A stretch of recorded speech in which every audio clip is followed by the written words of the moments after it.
3 jet tempur F-15 Strike Eagle milik AS jatuh di Kuwait akibat insiden friendly fire saat mendukung operasi Epic Fury, menurut pernyataan US Central Command. Presiden Donald Trump mengonfirmasi 3 prajurit tewas dan 5 lainnya luka-luka. Insiden ini terjadi di tengah eskalasi konflik setelah AS dan Israel menyerang Iran, yang kemudian dibalas Teheran dengan serangan ke aset Amerika Serikat dan Israel di kawasan Teluk. 3 jet tempur F-15 Strike Eagle milik AS jatuh di Kuwait akibat insiden friendly fire saat mendukung operasi Epic Fury, menurut pernyataan US Central Command. Presiden Donald Trump mengonfirmasi 3 prajurit tewas dan 5 lainnya luka-luka. Insiden ini terjadi di tengah eskalasi konflik setelah AS dan Israel menyerang Iran, yang kemudian dibalas Teheran dengan serangan ke aset Amerika Serikat dan Israel di kawasan Teluk. Ya, pemirsa, Kementerian Keuangan melaporkan realisasi pembiayaan investasi telah menyentuh angka 22,73 triliun rupiah hingga 31 Januari 2026. Ya, jumlah ini merupakan bagian dari total pagu anggaran pembiayaan investasi dalam APBN 2026 yang ditetapkan sebesar 203 triliun rupiah. Wakil Menteri Keuangan Juda Agung menjelaskan arah kebijakan investasi tahun ini memiliki fokus pada sektor agraris dan kedaulatan pangan. Adapun mayoritas dana yang telah dicairkan dalam 1 bulan pertama tahun ini diarahkan untuk memperkuat cadangan pangan nasional. Juda mengungkapkan Perum Bulog selaku operator investasi pemerintah menjadi ujung tombak dalam optimalisasi cadangan beras guna mengantisipasi gejolak pasar.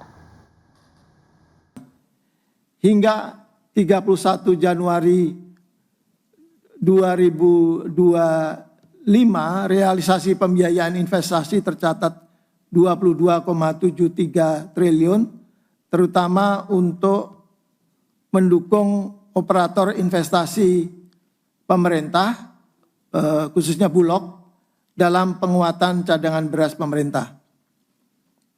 Selain itu terdapat penerimaan kembali investasi sebesar 49 miliar yang berasal dari pelunasan pemulihan ekonomi nasional atau PEN daerah.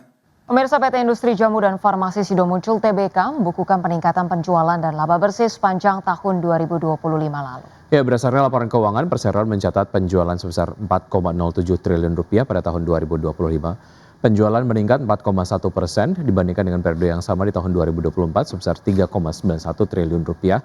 Penjualan tersebut dikontribusikan dari jamu herbal dan suplemen sebesar 2,49 triliun rupiah, lalu penjualan makanan dan minuman senilai 1,45 triliun rupiah, serta farmasi sebesar 128,2 miliar rupiah. Dari sisi bottom line, laba tahun berjalan yang dapat diatribusikan kepada pemilik entitas induk atau laba bersih juga naik menjadi 1,22 triliun rupiah di tahun 2025. Laba bersih tersebut naik 4,97% dibandingkan dengan periode yang sama tahun sebelumnya sebesar 1,17 triliun rupiah.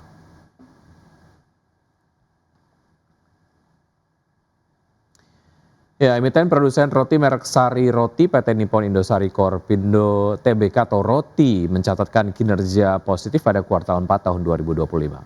Meski secara tahunan penjualan masih tertekan, perseroan berhasil mendorong pertumbuhan laba secara signifikan di akhir tahun. Emiten produsen roti merek Sari Roti PT Nippon Indosari Corpindo Tbk atau Roti mencatatkan kinerja positif pada kuartal 4 tahun 2025. Meski secara tahunan penjualan masih tertekan, perseroan berhasil mendorong pertumbuhan laba secara signifikan di akhir tahun. Berdasarkan laporan keuangan per 31 Desember 2025 yang telah disampaikan kepada Otoritas Jasa Keuangan dan Bursa Efek Indonesia, Roti mencatatkan penjualan kuartal 4 2025 sebesar 1,02 triliun rupiah atau tumbuh 4,5% secara kuartalan. Pertumbuhan ini menunjukkan perbaikan kinerja pada penghujung tahun di tengah dinamika industri makanan dan minuman. Sejalan dengan strategi peningkatan produktivitas, pengelolaan bahan baku, serta efisiensi operasional, Roti berhasil membukukan laba bersih kuartal 4 2025 sebesar 122 miliar rupiah. Angka ini melesat 87,7% dibandingkan kuartal sebelumnya. Manajemen menyebut momentum liburan akhir tahun menjadi pendorong utama meningkatnya permintaan produk roti dan kue, baik di kanal distribusi modern maupun tradisional. Namun secara tahunan, penjualan roti terkoreksi 4,33% menjadi 3,76 triliun rupiah pada akhir 2025. Kedepan, perseroan berkomitmen mengembangkan 6 unit bisnis, mulai dari sari roti, sari kue, sari coko, Indosari Food Solution, hingga bisnis distribusi dan retail. Langkah ini menjadi bagian dari strategi pertumbuhan bertajuk Growth Beyond Bread untuk mendorong kinerja yang lebih tinggi di masa mendatang. Berbagai sumber IDX Channel. Indonesia dan Persatuan Emirat Arab atau Uni Emirat Arab kembali sepakat mempererat dan memperluas kerjasama strategis bidang ekonomi dan investasi. Ya, pertemuan bilateral Presiden Prabowo Subianto dengan Presiden Persatuan Emirat Arab Sheikh Mohammed bin Zayed Al Nahyan atau MBZ mempertegas komitmen penguatan kerjasama energi, investasi hingga kemitraan ekonomi masa depan. Pertemuan bilateral strategis dan hangat antara Presiden Prabowo Subianto dan Presiden Persatuan Emirat Arab Sheikh Mohammed bin Zayed Al Nahyan atau MBZ di Qasr Al Bahar, Abu Dhabi semakin mempertegas komitmen kedua negara dalam memperdalam kolaborasi yang saling menguntungkan dan berorientasi jangka panjang. Kerjasama bilateral Indonesia-Uni Emirat Arab tersebut menjadi bagian dari kunjungan kerja Presiden Prabowo untuk mempererat kemitraan strategis Indonesia dengan PEA yang terus berkembang pesat dalam beberapa tahun terakhir. Selain itu, pertemuan ini memiliki makna istimewa karena tahun 2026 ini merupakan 50 tahun hubungan diplomatik Indonesia dengan Persatuan Emirat Arab yang menjadi fondasi kokoh bagi kedua negara untuk membuka babak baru kerjasama strategis yang lebih luas, lebih dalam, dan lebih berdampak bagi kesejahteraan rakyat kedua bangsa. Kedua pemimpin juga sepakat berlanjut dalam pertemuan expanded meeting untuk membahas agenda strategis mulai dari penguatan kerjasama energi, investasi hingga kemitraan ekonomi masa depan. Pertemuan Prabowo MBZ ini kembali menegaskan komitmen kedua negara dalam memperdalam kolaborasi yang saling menguntungkan dan berorientasi jangka panjang. Selanjutnya, Presiden Prabowo dan Presiden MBZ menggelar pertemuan empat mata dalam suasana terbuka dan konstruksif, sekaligus tekad kuat untuk terus memperkuat hubungan bilateral yang telah terjalin erat. Dari Abu Dhabi, Uni Emirat Arab, Tim Liputan IDX Channel.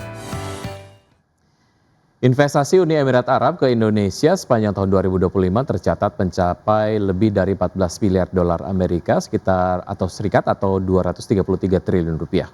Iya, sedangkan volume perdagangan kedua negara tercatat naik 20% secara tahunan menjadi 5,5 miliar dolar Amerika atau setara 91,53 triliun rupiah. Pertemuan bilateral Presiden Prabowo Subianto dengan Presiden Persatuan Emirat Arab Sheikh Mohammed bin Zayed Al Nahyan atau MBZ semakin memperkuat hubungan strategis yang kuat dan kokoh termasuk kemitraan di sektor perekonomian. Tercatat investasi dari Uni Emirat Arab ke Indonesia mencapai lebih dari 14 miliar dolar Amerika atau sebesar 233 triliun rupiah. Sedangkan volume perdagangan kedua negara di tahun 2025 tercatat naik 20% secara tahunan menjadi 5,5 miliar dolar Amerika Serikat atau sebesar 91,53 triliun rupiah. Selain itu, kerjasama investasi di bidang pembangunan antara Uni Emirat Arab dan Indonesia mencapai 260 juta dolar Amerika. Kerjasama ekonomi dan perdagangan antara Indonesia dan Uni Emirat Arab terus berkembang di berbagai sektor, termasuk sektor energi, pembangunan, dan teknologi. 50 tahun hubungan diplomatik Indonesia-Uni Emirat Arab dinilai sebagai momentum memperkuat kemitraan strategis. Indonesia menilai Uni Emirat Arab tetap menjadi mitra dagang dan investasi utama Indonesia di kawasan Timur Tengah. Uni Emirat Arab juga menjadi salah satu pasar terbesar minyak sawit Indonesia. Kemitraan strategis ini diperkuat dengan hadirnya implementasi Perjanjian Kemitraan Ekonomi Komprehensif atau CEPA Indonesia Uni Emirat Arab atau IUEA CEPA sejak September 2023 yang fokus mendorong ekspor Indonesia hingga mencapai 4,2 miliar dolar Amerika pada 2030. Dari Jakarta, IDX Channel.